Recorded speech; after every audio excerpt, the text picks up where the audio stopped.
When Haruto dies in a train accident, he wakes up as a peasant boy, thinking his life is over. It turns out he has godlike magic powers, which he uses to become the best at the Magic Royal Academy, making the king's daughters who once ridiculed him fall in love. Haruto's sister cries when Haruto moves away, making Haruto promise to marry her when they both grow up. In the present, Haruto's bus suddenly goes out of control, and he is hit by a train. As he dies, he remembers saying he'll always protect his sister. When Haruto wakes up, he's in the body of a little boy, Ryo, inside a medieval house. He wanders throughout the house, confused, and has flashbacks to his previous life. He remembers a bus, but can't recall what a bus is. Ryo's masters walk in and start eating. Ryo is hungry, but he's forced to eat from a bush outside to not die, because his masters don't care about him. Ryo gets confused with Haruto's memories again, but reassures himself that he needs to avenge his mom, and that he isn't Haruto. Ryo thinks of his mom, who was killed for having black hair, a trait from their kingdom that gives Ryo his godlike powers. A group of priests see Ryo and start bullying him, saying he stinks. A girl named Celia walks out and is nice to Ryo. She asks for a girl with purple hair,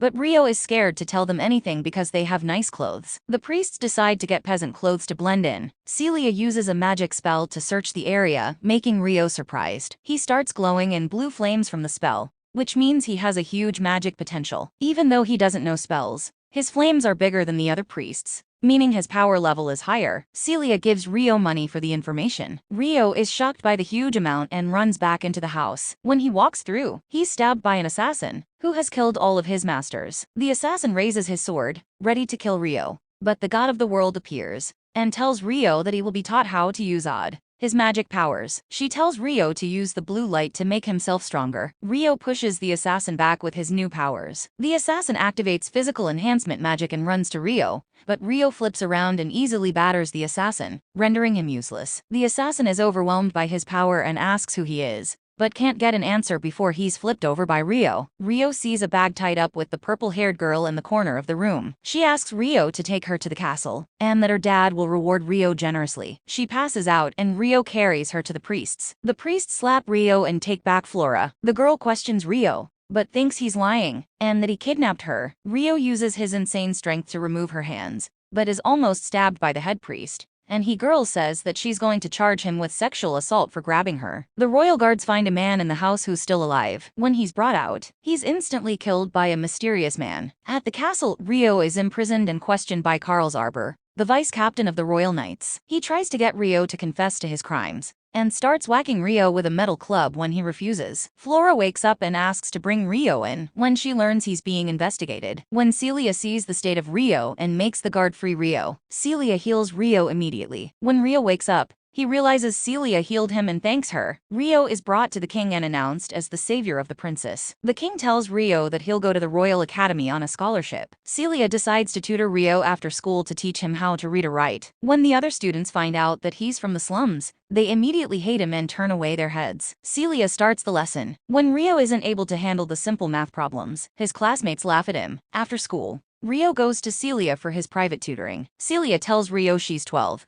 but is a professor because she skipped many grades. Ryo finishes the problems he couldn't do in class in an instant. It turns out he's the only one in his class who can do the problems. Ryo thinks that it makes sense since he went to university. In his sword fighting class, the teacher asks Ryo to fight him. Ryo channels his memories of his life as Haruto and dives in with amazing speed. His classmates are shocked at his insane strength, even though he's a peasant. His master is surprised by his sword abilities and tells him that he wants him to become a knight. Ryo turns down his offer, shocking his classmates. On test day, Ryo quickly fills out his paper, making his classmates mad. When Ryo leaves class, the other students look down on him for being a peasant. Ryo thinks of Haruto's first love who left him during high school for another guy. Ryo assures himself that he's not Haruto. When class rankings come out, Ryo is number 1 on the list. His classmates think there was a mistake or that he cheated. The girl who accused Ryo of sexual assault stands up for Ryo, saying it's because of Ryo's hard work that he has the best test scores. Celia is worried about Ryo because he doesn't have friends to cope with the bullying,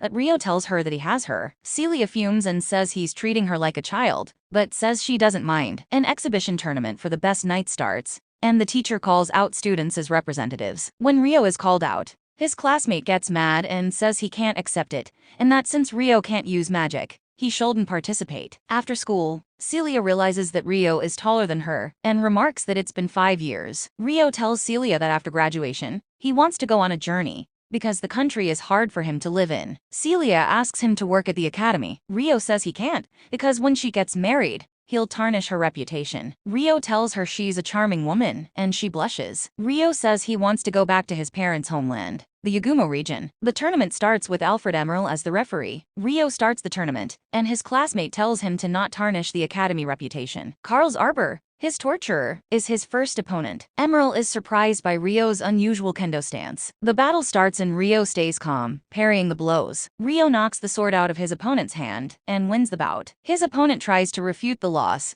but Emerald shames him and says a loss is a loss, making him admit defeat. Afterwards, Charles gets angry that he lost. Charles says that he thought Rio was involved in Flora's kidnapping. Charles' friend remembers the incident because he was the assassin. Celia waits for Rio to leave school to celebrate with him, but Rio walks past her. A girl confesses her love to Rio, saying he was gallant during his sword fight. Celia watches and feels jealous that Rio is getting attention. Rio tells the class that they will use lightning in today's class. Rio's classmate says that Rio can't use magic, so Celia asks him to use a lightning spell. Celia says they're still far from mastery, and that with artifacts they can use multiple spells at once. Rio imitates the magic technique in his hand. Even though he can't use formulas, he can see the flow of magic and copy it. The magic assessment practicum starts. The classes have to compete with each other to make it to the goal in the middle of the mountain. The bully has a secret course since the soldiers from his house patrol the area frequently. Rio is forced to carry everyone's luggage during the journey. Flora works up the courage to talk to Rio and asks if she can carry some of the luggage, and Rio says he's okay. Goblins appear in the forest, and the class uses artifacts to boost their physical ability and take down the goblins. Rio notices the assassin in the forest, making the assassin surprised. He decides to test Rio's abilities. The class gets cornered by giant orcs at a cliff, and the bully is stabbed by a spear, knocking Flora off the cliff. Rio activates his magic abilities and rescues her, but falls off the cliff in the process. The commander tells the vanguard to activate their physical abilities and for the backline to use long-range magic. The monsters are killed for the blitz shots of magic. On the surface, Stuart blames Rio for pushing him into Flora, saying he saved Flora to avoid being convicted. Rio watches from the bushes, trying to decide what to do. Flora tells the class they can't move on before finding Rio. She says she'll save Rio even if she's alone. That's when a giant boss orc teleports in front of the class. Princess Christina uses a thunderball, but the boss bats it away. The class charges up an Iceland spell, but the boss instantly dodges it. The vanguard is also batted away. Princess Flora decides to stay back to heal the classmates. The boss finds her, and right when it's about to kill her, Rio jumps in, cutting off its arm. He activates his magic powers and slashes at the boss, but his attack has no effect. Rio and the boss exchange blows, but neither can gain the upper hand. The boss slams its axe on the ground, and Rio uses the opportunity to fly up and cut off its head. The assassin looks at Rio from the sky. At the castle, Celia realizes that Rio has gone missing. They decide not to publicize the incident because it might weaken Stuart's house, and they decide to blame Rio. Rio comes into Celia's room at night, causing Celia to cry and hug him. Celia gets mad on Rio's behalf for the false charge, and Rio says it's the reality of not being a noble. Rio tells Celia he's glad he met her, but he needs to leave. Celia cries, and Rio tells her he'll write her letters under the alias Haruto. Celia makes him promise to stay safe. When he leaves, she bursts into tears sobbing.